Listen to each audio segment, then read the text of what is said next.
The silent manor. লেখনতে রয়েছেন Diana Imroz লেখি। Part 62। মায়া বিমর্ষ হয়ে চারদিকে তাকালো। দূর থেকে একটা অর্শে কাউকে ছুটে চলে যেতে দেখা গেল। মায়া চোখ সরিয়ে মীরের কাছে ছুটে এলো। মীর দাঁড়িয়ে হাতটা চেপে ধরে রেখেছে। চোখে জেদ ফুটে উঠল। সে দেখার চেষ্টা করলো আক্রমণকারীকে। চলে গেছে অনেক দূরে লোকটি। মীর একবার হাতের দিকে, আরেকবার আক্রমণকারীর দিকে চেয়ে বলল, আমাকে কি জেনে বুঝে আঘাত করলো লোকটা, নাকি অন্য কাউকে ভেবে? হয়তো অন্য কাউকে ভেবে, নয়তো আপনার তো এখানে কোনো শত্রু থাকার কথা নয়। আপনার বাবা বিদেশি নাগরিক, আপনিও তো তাই। এখানে বেড়াতে এসেছেন। মায়ের রেস ধরে মেয়ে বলল, হুম, বোধহয় অন্য কাউকে ভেবেই আমায় তীর ছুড়েছে। এই জন্যই আমার গ্রাম পছন্দ নয়। চারদিকে শুধু শত্রু। কে কখন কাকে খতম করবে সেই চিন্তাভাবনা সবার। আপনার হাত থেকে রক্ত ঝরছে, মায়া বলল। মীর ঘুরে তাকালো হাতের দিকে। সাদা শার্টটা লাল হয়ে গেছে। হাতের উপরিভাগ ক্ষত হয়েছে খানিকটা। এখন হালকা রক্ত ঝরছে। ঝরুক, থেমে যাবে একটু পরে। মায়া শুনল না মীরের কথা। তার গলায় পেঁচিয়ে ছিল সুতির ওড়না। ওনার এক অংশ ছিঁড়ে তৈরি করলো লম্বাটে দুটো ব্যান্ডেজ কাপড়। সেটি বেঁধে দিল মীরের হাতে। আপাতত ধীরে ধীরে থামছে রক্ত ঝরা। চলুন বাড়ি ফিরে যাই, পরে আপনার শরীর খারাপ করবে, মায়া বলল ব্যথিত কণ্ঠে। এত সহজে মীরের শরীর খারাপ হয় না। আমি হলাম বাঘ। বাঘকে কখনো দেখেছো দুর্বল হতে? বাঘ দুর্বল না হলেও তাকে কিন্তু কৌশলে কাবু করা যায়। মীরের কাছে কৌশলও হার পারে। ধরে ফেলি অন্যের কৌশল। ছাই। মায়া তোয়াক্কা না করে মীরের প্রসঙ্গ উড়িয়ে দিল। হরিণ শিকার হলো, চলুন জঙ্গলের ভেতরে যাই। জঙ্গলের ভেতরে জঙ্গলি থাকতে পারে। সুন্দরী মেয়েদের দেখলেই ঝাঁপিয়ে পড়ে। এরপর ওরা যদি তোমাকে আক্রমণ করে? আপনি আছেন কি করতে? আমাকে বাঁচাবেন? বইয়েই গেছে, বলে মীর একটা সিগারেট ধরালো। সিগারেট ফুঁকতে ফুঁকতে জঙ্গলের ভেতরে পথে এগোলো। মায়া পিছু নিল, পিছ থেকে মীরের দিকে প্রশ্ন ছুড়ে, এত বেশি সিগারেট খান কেন? বদ্ধভ্যাস ত্যাগ করুন, নয়তো বড় ক্ষতি হবে। কত ক্ষতি তো না চাইতেও হয়, জেনেও না জেনেও হয়। কিছু ক্ষতি বয়ে যাক না। আপনার বাবা এত ভালো মানুষ, উনি তো ধূমপান করেন না, আপনি করেন কেন? বাবা আমার মাকে পারিবারিকভাবে বিয়ে করেছিল, প্রেম করে নয়। কিন্তু আমি তো বিয়ের আগে থেকেই আমার হবু বউকে ভালোবাসি। মায়া মীরকে মনে মনে শিয়ানা বলল। মীর ঘুরে মায়ের দিকে চেয়ে বলল, পেছনে কে? পাশে এসে হাঁটো। মায়া অনুমতি পেয়ে মীরের পাশে হাঁটা শুরু করলো। দুজনের হাতে অর্শে লাগাম ধরা। যেদিকে যাচ্ছে অগ্লিন ও পিছু পিছু হাঁটছে। ঘন জঙ্গলের মধ্যে মায়া আজ প্রথমবার প্রবেশ করলো। এর আগে শুধু হাত কয়েক পথ পর্যন্ত এসে তাকে থামতে হয় বিষাক্ত সাপের জন্য। জঙ্গলের ভেতরের অংশে বেশিরভাগই গাছ মৃত। ছোট ছোট গাছ, কিছু বড় মোটা গাছও, যেগুলোর কাঠের জন্য নিশ্চয়ই কাঠুরিরা আসে কাঠ নিয়ে যেতে। সেই চিহ্নই এখনো রয়ে গেছে। দূরে হরিণ ছুটছে। কিছুক্ষণ আগে একটি হরিণ শিকার হতেই বাকিদের মধ্যে যেন ভয় জমে গেছে। মীর সিগারেট ফেলে দেয়। মায়া বলল, এত সিগারেট খেলে বিয়ের আগে আপনার বউ বিধবা হয়ে যাবে। হোক, তাই বলে তার জন্য নিজের অভ্যাস ত্যাগ করতে হবে? পারবো না। সে আপনার অভ্যাস নয়। হুম, যেদিন তাকে বিয়ে করব, বিয়ের প্রথম রাতে সে যদি আমার শর্ত মানতে রাজি হয়, তবে শর্ত অনুযায়ী আমিও সিগারেট খাওয়া ছেড়ে দেব, কারণ সেও সিগারেট খাওয়া পছন্দ করে না। কোনো মেয়েই সিগারেট খাওয়া পছন্দ করে না। যে মেয়ে সিগারেট খাওয়া ছেলেদের পছন্দ করে না, সে কোনো মেয়ে জাতের মধ্যে পড়েই না। কিছুক্ষণ তারা হেঁটে চলল। একটা কূপের সামনে গিয়ে দুজন থামে। মায়া চারিদিকে একবার তাকায়, ক্লান্ত ভঙ্গিতে বলল, শুধু শুধু এত দূরে হেঁটে আসলাম, না জঙ্গলিদের দেখলাম, না সুন্দর কোনো দৃশ্য। মীর কিছু বলল না। দীর্ঘক্ষণ পথ হাঁটার পর শরীরের এক অনিবার্য তাগিদ থামতে বাধ্য করলো তাকে। চারপাশে শুধু গাছগাছালি আর পাখিদের ডাক, মানুষের কোনো চিহ্ন নেই। সে একটু ঘন পাতার আড়ালে সরে যেতে চাইল। সে পা বাড়াতেই মায়া বলল, ওদিকে কোথায় যাচ্ছেন? দাঁড়াও, 1 মিনিটে আসছি। না, 1 মিনিটে অনেক কিছু হয়ে যেতে পারে। কোনো জানোয়ার এসে আমাকে যদি আক্রমণ করে? আপনার সাথে আমাকে নিয়ে চলুন। মীর ঠোঁট কামড়ে আবার ছেড়ে বিড়বিড় করে বলল, মেয়ে মানুষ নিয়ে কোথাও বের হওয়া বড় মুশকিল। কিছু বললেন? না, অদৃশ্য ভূতের সাথে কথা বলছিলাম। আমি একটু হালকা হতে যাচ্ছিলাম। মীর আঙুলের ইশারায় মায়াকে বোঝালো। মায়া বুঝতে পেরে নাক কুঁচকে ফেলল। মীর ফের বলল, তুমি নাকি সুন্দর কোনো দৃশ্য দেখোনি? তো আমার সাথে চলো, কঠিন দৃশ্য দেখাই। দরকার নেই, আপনি যান, বলে মায়া অন্যদিকে ঘুরতেই মীর আঙুল তুলে মায়ের দিকে তাকিয়ে বলল, এসে যেই তোমার মুখ না দেখি। এসে যেন তোমার মুখ না দেখি। মীর ছোট ছোট গাছের পাতার আড়ালে থেকে কয়েক মুহূর্ত পর ফিরে আসলো, কিন্তু তার চোখ যখনই মায়াকে খুঁজল, সে থমকে যায়। আকস্মিক হকচকিত হয়ে গেল। কোথাও মায়া নেই, শুধু তার অর্শ একাকী দাঁড়িয়ে আছে। মীর উদ্বিগ্ন হয়ে পড়ল। ঘুরে ঘুরে এদিক ওদিকে তাকালো। যতক্ষণ চোখ যায় যত দূর, তত দূর পর্যন্ত তাকায়। কোথাও মায়াকে দেখা গেল না। মেয়ে ডাকা শুরু করলো চেঁচিয়ে চেঁচিয়ে। তার সাথে অগ্লিনও যোগ দিল। ও হর্ষধ্বনি তুলল, যেন বলতে চাইছে মায়াকেও দেখেছে। মেয়ে ডেকে ডেকে একদিকে ব্যস্ত পায়ে হাঁটতে শুরু করলো। কণ্ঠে তার একটি শব্দ বারবার প্রতিধ্বনিত হচ্ছে, মায়া। মীর মায়াকে কোথাও দেখল না।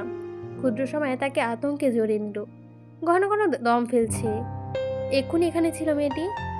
1 থেকে 2 মিনিটের মধ্যে মেয়েটি কোথায় যেতে পারে? হয়তো ইচ্ছে করে কোথাও চলে গেছে। কেননা কোনো জন্তু জানোয়ার আক্রমণ করলে চিৎকার করত, অর্শ হেস্যধ্বনি তুলত। সেরকম কিছুই ঘটেনি। তবে মীর খানিকটা চিন্তিত হলো। শরীরের শক্তি ছেড়ে ফিরে গেল অর্শের কাছে। শেষবারের মতো আশেপাশে তাকিয়ে অর্শের পৃষ্ঠায় উঠতেই দূরে বড় একটা গাছের গোড়া থেকে গোলাপি রঙের অন্যের অংশ দেখা গেল। মীর অর্শ থেকে নেমে সেদিকে গেল, ধীর স্থির পায়ে হেঁটে। গাছটির পেছন দিকে উকি দিয়ে দেখল মায়া মুখ ভার করে বসে আছে। মীর আড়ালে হাঁপ ছেড়ে বাঁচল। এরপর মায়ের সামনে গিয়ে দাঁড়ায়। মায়ের চোখ তুলে মীরকে দেখে আবার নামিয়ে নিয়ে ফেলল দৃষ্টি। মীর হাঁটু ভাঁজ করে বসলো, বলল, ভালোই, আমার সাথে লুকোচুরি খেললে। এখানে লুকিয়ে কেন বসে আছো? আপনি তো আমাকে বললেন ফিরে এসে যেন আমাকে না দেখেন। আমি তো মজা করে বলেছি। তাই বলে তুমি সত্যি সত্যি লুকিয়ে পড়বে? যদি তোমার কিছু হয়ে যেত? তাহলে হতো, আপনার কি তাতে? আমার কিছুই না। এখন চলো, এখান থেকে চলে যাই। মায়া আর কিছু বলল না। মীর হাত বাড়িয়ে দেয়। মায়া তার হাত ধরে উঠে আসলো। অর্শের কাছে পৌঁছে মায়া বলল, আমাকে এখানে নিয়ে আসার উদ্দেশ্য কি ছিল? তেমন কিছু না। তোমার বিয়ের বাকি আর মাত্র 72 ঘন্টা। এরপর তো তোমাকে আর পাবো না। তাই একটু স্মৃতি তৈরি করলাম খালাতো বোনের সাথে, বলে একগাল হাসল মীর। অন্যদিকে মুখে হাসি নেই আহির মির্জার। মিলন কোনো সময়টা আজ দীর্ঘদিন হয়ে গেছে। এখনো সঠিক কোনো তথ্য সে জোগাড় করতে পারেনি। আজ যাবে কামার ওয়াসমান আহাদের বাড়ি। লোকটি বেঁচে নেই। ছেলে পেলে নিশ্চয়ই কেউ আছে। জিজ্ঞাসাবাদ করলে কোনো না কোনো তথ্য ঠিকই মিলবে বলে আশাবাদী আহির। তার সাথে সহকর্মী অরুণ। অরুণ আহিরকে ছেড়ে আর ডাকা যাবে না বলেছে। মিলন হত্যা রহস্য এবং মায়ের বিয়ের পরেই যাবে সে। আহির অরুণকে জোর করলো না শহরে ফেরার জন্য। তারা কামার ওসমান আহাদের বাড়িতে আসলো। আধ ঘন্টার ভেতরে আরিমনগর বাজারের কিনারায় দাঁড়িয়ে থাকা কাঠের বাড়িটি যেন সময়ের হাত এড়িয়ে যাওয়ার এক স্মৃতি। গাঢ় বাদামি কাঠের দেওয়ালগুলো বিকেলের আলো ঝলমল করলেও কোথাও কোথাও বৃষ্টির দাগ আর বাড়ির দীর্ঘদিন এক বয়সের ছাপ স্পষ্ট। ঢালু ছাদে শুকনো পাতার স্তূপ জমে আছে। বাতাস বইলে সেগুলো হালকা শব্দে নড়ে ওঠে। সামনে ছোট বারান্দা। বারান্দার কাঠের খুঁটিগুলো হাত বোলাতেই উষ্ণতা টের পাওয়া যাবে, যেন বাড়িটা নিজেই জীবন্ত। বারান্দায় ঢুকলো তারা। কাঠের গন্ধে বুক ভরে এলো। মেঝে কড়কড় করছে শব্দতে। প্রতিটি শব্দে অতীতের গল্প লুকিয়ে আছে যেন। বারান্দা পাশে ছোট্ট বাগান থেকে নরম আলো এসে পড়েছে দেওয়ালে। আলো ছায়ার খেলায় ঘরটা আরো গভীর হয়ে উঠল। অরুণ দ্বিধাবোধ না করেই গলা পরিষ্কার করে খোলা কণ্ঠে ডাকলো, কেউ আছেন? আমরা দরকারে এসেছি। বিনা কারণে আপনাদের বিরক্ত করতে আসিনি। তাড়াতাড়ি আসুন, বলে দাঁত বের করে আহিরের দিকে তাকালো। আহির কটমট চোখে তাকিয়ে আছে অরুণের দিকে। চাপা গলায় বলল, অচেনা বাড়িতে এসে কিভাবে একজনকে ডাকতে হয় জানা নেই তোমার? আগেই বলেছ, আমরা বিরক্ত করতে আসিনি। শোনো, যখন কাউকে জিজ্ঞাসাবাদ করা হয় তখন তাকে বিরক্তই করা হয়, বুঝেছ? বুঝেছি, অরুণ বলে মাথা নত করে ফেলল। পুনরায় মাথা উঁচু করে ওসমান আহাদের ঘরের মূল ফটকের দিকে তাকিয়ে বলল, আমরা অল্প কিছুক্ষণ কথা বলেই চলে যাব, এখন আসুন। কথাগুলো অরুণ মিনিমিনিয়ে বলল। আহির অরুণের কর্মকাণ্ড দেখে নিজের কপাল নিজেই চাপড়ালো। ঘরের ভেতর থেকে একজন তরচাচা যুবক বেরিয়ে এলো। গায়ের রং কুচকুচে কালো, পরনে সাদা রঙের লুঙ্গি। ময়লা জমে সাদা থেকে ধোঁয়াশা হয়ে গেছে, ফতুয়ার রংটাও কালছে। বয়স দেখে বোঝা যাচ্ছে 30-এর ঊর্ধ্বে। যুবকটি লুঙ্গি ধরে আহিরের সামনে এসে দাঁড়ায়, বলল, ডাকছেন? কে লেগা? অরুণ আহিরকে সরিয়ে দিয়ে বলল, আমি ডেকেছি। আমি গোয়েন্দা, আপনার বাবার হত্যার তদন্ত করতে এসেছি। যুবকটি প্রথম অরুণকে পর্যবেক্ষণ করল, বলল, আপনার দেখে তো গোয়েন্দা মনে হয় না, চেলা লাগে। আহির এহেন কথা শুনে আড়ালে হাসল। অরুণ অপমানিত বোধ করল, ঘাড় ঘুরিয়ে একবার আহিরকে দেখল, পুনরায় যুবকটির দিকে তাকিয়ে টান টান গলায় বলল, আমাকে চেলা মনে হচ্ছে? আপনার সাহস তো কম নয়। অরুণ থেমে গেল, তাকে গজগজ করতে করতে পুনরায় বলল, জানেন এই পর্যন্ত আমি কটা কেস সমাধান করেছি? মিনিমাম 50টা। যুবকটি স্বাভাবিক ভঙ্গিতে বলল, বলেন কেমনে সাহায্য করবার পারি? আপনার বাবা কিভাবে মারা গেছে? অরুণের প্রশ্ন শুনে কিঞ্চিত আশ্চর্য হলো যুবকটি। আহির আবারও হেসে ধরে রাখতে পারল না। আহির অরুণের কানের কাছে মুখ নিয়ে ফিসফিসে বলল, এভাবে প্রশ্ন করলে তোমাকে জনগণ পেটাবে। কেন স্যার? তুমি প্রথমে বলেছ আপনার বাবার হত্যার তদন্ত করতে এসেছি, দ্বিতীয়বার আবার জিজ্ঞাসা করলে আপনার বাবা কিভাবে মারা গেছে। এটা থেকে বোঝা যায় কে আসল গোয়েন্দা আর কে চেলা। স্যার, আপনিও আমাকে চেলা বললেন। অরুণের প্রশ্নের জবাব না দিয়ে আহির যুবকটির সম্মুখে অগ্রসর হলো। আমি ডিটেকটিভ আহির মির্জা। কিছুক্ষণ আগে মিলন নামে একজন খুন হয়। সেই খুনে তদন্ত করতে গিয়ে আপনার বাবার খোঁজ পাই, জানতে পারি উনিও খুন হয়েছিল। যুবকটি কিচ্ছু বলো না, মাথা নিচু করলো, লুঙ্গিটা 2 ভাঁজ করে কোমরে গিট্টু দিল, এরপর চোখ তুলে বলল, ঠিক শুনেছেন, বহেন, সব কইতেছি। আহির দৃঢ় আগ্রহ নিয়ে বসলো। পাশে বসে অরুণ। যুবকটি কাঠের একটি ভাঙা চেয়ারে টেনে বসে। আহির আকবরে বলল, আপনার নাম কি? যুবকটি জবাব দিল, আমি আকবর, ওসমান আহমদের যার খোঁজে আইসেন তার পোলা। মিলন যেদিন খুন হয়েছে আমার আব্বাও ওই দিনই খুন হয়েছে। আব্বা ওই দিন কামের ব্যাপক চাপ আসছিল, রাত কইরা বাড়ি ফিরতে আসছিল। অমন সময় জমিদার বাবুর তাঁতছালা দিয়া মেয়েদের কণ্ঠ পায়, ছুটে যায় আব্বা। ভাবছে হয়তো কোনো মাইয়া বিপদ পড়ছে, কিন্তু যাওয়ার পর ওনারও ছুরির আঘাত করে। আব্বা কোনো রকম জান লইয়া বাড়ি অবধি আইছিল। অস্পষ্ট কইয়া এই কথাগুলো কওয়ার সুযোগ হয়েছে, এরপর শেষ নিঃশ্বাস ত্যাগ করছে। আকবর এতটুকু বলে থামে। আহিরের কৌতূহল আরও বেড়ে গেল। গতকাল এক দোকানের বক্তব্যের সাথে আজকের আকবরের বক্তব্যর বেশ ফারাক। আপনি মিথ্যে বলছেন, আপনার বাবা বেশ কয়েকদিন আগে খুন হয়েছিল, মিলন হত্যার আগে। আহিরে হেড খুলতে খুলতে বলল।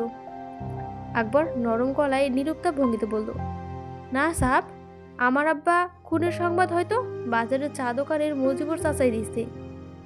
উনি ঠিক মতন সব কিছু মনে রাখবার পারে না। আহির মেরুদণ্ড সোজা করে বসলো। আকবরের কথায় কিছুটা সত্যতা পাওয়া গেল। ওসমানের তথ্য দেওয়া দোকানের হালচাল ঠিক নয়। গলা পরিষ্কার করলো আহির, আপনার বাবার কোনো শত্রু ছিল? না সাব, আপনার কাছে অনুরোধ, আমার আব্বার খুনিরে আপনি নিজ হাতে শাস্তি দেবেন, ওরা খুঁজে বাইর করেন। আকবরের চোখে জল জমলো বিন্দু বিন্দু।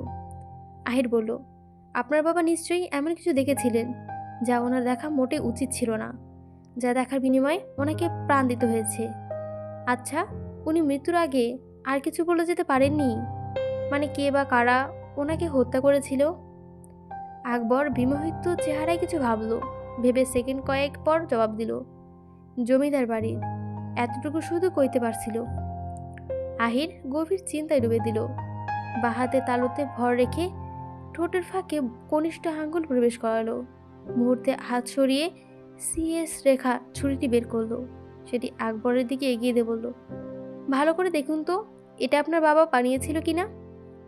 আকবর সময় নিয়ে বলল, এই ধরনের ছুরি আব্বাই বানাইতো। এইটা আব্বার মরণের কদিন আগে বানাইতেছে।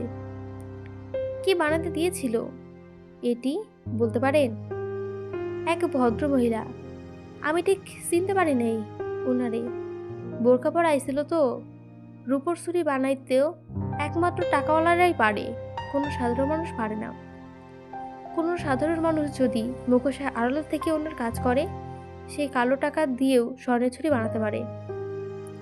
আপনি ঠিক করেছেন সাহেব বলে আকবর পরপর কয়েকটা পলক ফেলল চোখের। মাথা নুইয়ে লুঙ্গি দিয়ে ঘাম মুছল।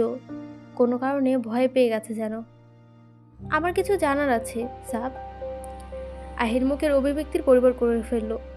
কঠিন করলো দৃষ্টি, কর্কশ গলা থেকে শব্দ বের করলো, আপনি এতক্ষণ মিথ্যে বলছিলেন। আপনি এতক্ষণ মিথ্যে বলছিলেন। আপনি আপনার বাবাকে হত্যা করেছেন। আপনি একসময় আমজাদ চৌধুরীর কারখানায় কাজ করতেন। এরপর একদিন তার সাথে ঝগড়া হয়, আপনাকে বের করে দেওয়া হয় তার কারখানা থেকে। তাই ওনার ওপর প্রতিশোধ নিতে নিজে নিজের বাবাকে হত্যা করেছেন, গোদাম ঘরে আটকে মেরে ফেলেছেন। আর এই কাজে আপনার সঙ্গী ছিলেন আপনার স্ত্রী। এই জন্য সেদিন রাতে আশরাফ আলী ওর পথ থেকে ফিরতে আপনার স্ত্রীর কণ্ঠ পায়। আকবরের শরীর কেঁপে উঠল থরথর করে, চোখ দুটো রক্তিম হয়ে গেল। বসা থেকে উঠে আহিরের সামনে বসে বলল, কি বলছেন সাহেব এসব? আমি কেন আমার আব্বারে খুন করবো? আহির রহস্যময় হাসি দিল, কারণ ওই দিন রাতে আপনার মূল লক্ষ্য ছিল মিলন। মিলনকে সেদিন রাতে ঘর থেকে ডেকে নিয়ে গিয়েছিলেন আপনি। এরপর আপনি তাকে হত্যা করেন। কিন্তু দুর্ভাগ্যবশত সেই দৃশ্য দেখে ফেলে আপনার বাবা। এরপর যখন আপনার বাবা আপনাকে বাধা দিতে যায়, তখন তাকেও ওপরে পাঠিয়ে দিলেন। আর এতক্ষণ মিথ্যে বাহানা দিচ্ছিলেন। আমি আহির মির্জা, কোনো কাঁচা গোয়েন্দা না। সবকিছু আমি গতকাল রাতে হিসেবে মিলিয়ে পেয়েছি। মীর ইজি চেয়ারে বসে বসে দোল খাচ্ছে। নিচে থেকে অতিথিদের কোলাহলের শব্দ ভেসে আসছে। জয়ন্তম বেগরের আত্মীয় স্বজন, শালুক, শাহানারা, সবাই আত্মীয়রা ইতিমধ্যে এসে হাজির হয়েছে। সবাই মেহেন্দি পড়তে ব্যস্ত। তবে মেহেন্দির অনুষ্ঠানে মায়া তখনও হাজির হয়নি। তার মন ভীষণ ভার। মীরকে বলেছিল সেখানে উপস্থিত থাকেনি। কোনো কারণে সে উদাসীন। বুলবুল আসে তার ঘরে।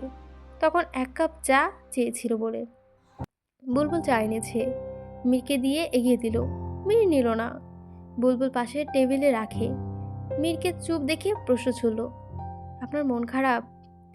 প্রশ্নটা করার পর জবাবের আশায় অনেকটা সময় পার করলো। বুলবুল তারপরও বেহায়ের মতো অপেক্ষাই করছে। জবাব যেন মিলছেই না। বুলবুল পুনরায় বলল, মীরবাবু মন খারাপ? সবাই নিচে মজা করছে, আর এখানে আপনি একা চুপচাপ। এতক্ষণ পর যেন শুনল সে। নড়জোড়ে বসে ঘাড় ঘুরিয়ে তাকায় বুলবুলের দিকে।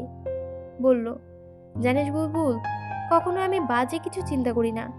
যা হবে ভালো হবে, সবসময় সুধারণা রাখি। কিন্তু তারপরও কেন এতটা কঠিন দুঃস্বপ্ন দেখলাম? ঘুমের ঘরে স্বপ্নে নিয়ে ভাবেন না। এগুলো সারাদিনের কাজবাজ চেতনা থেকেই আসে।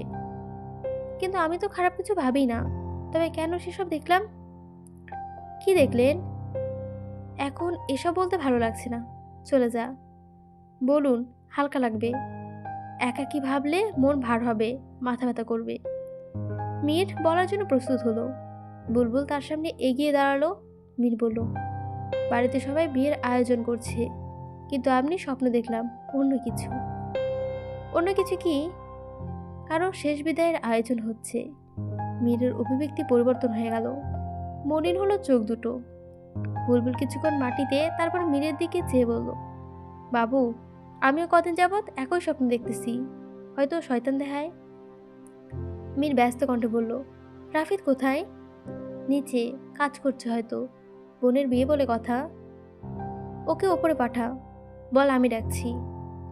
বুলবুল মাথা কাত করে সম্মতি জানিয়ে চলে গেল নিচে। আবার এক ছুটে দৌড়ে এলো। মীরকে জানালো, বাবু, রাফিদ দাদা সে কখন বেরিয়েছে। মালকিন বলল কজন এসে দরকারি কথা আছে বলে ডেকে নিয়ে গেল বলে দম ছাড়ে বুলবুল। মীর মর্মাহত কণ্ঠে বলল, ও শিট, যা ভয় পেয়েছিলাম তাই হলো। এরপর সেও ছুটে ঘর থেকে বেরিয়ে যায়। পর্বটা এখানে শেষ হয়ে গেছে। কেমন হয়েছে অবশ্যই জানাবেন। ভালো লাগলে অবশ্যই লাইক, কমেন্ট এবং সাবস্ক্রাইব করে দেবেন। এখানে শেষেও আর কিছু রয়েছে, সেটা পড়ে শোনাচ্ছি। রহস্যময় সে সমাধানে আমরা ধীরে ধীরে দ্য সাইলেন্ট ম্যানার ওরফে রাখাল বাঁশিওয়ালার উপন্যাসের শেষ পর্যায়ে। অপেক্ষা করছে দুর্দান্ত কিছু।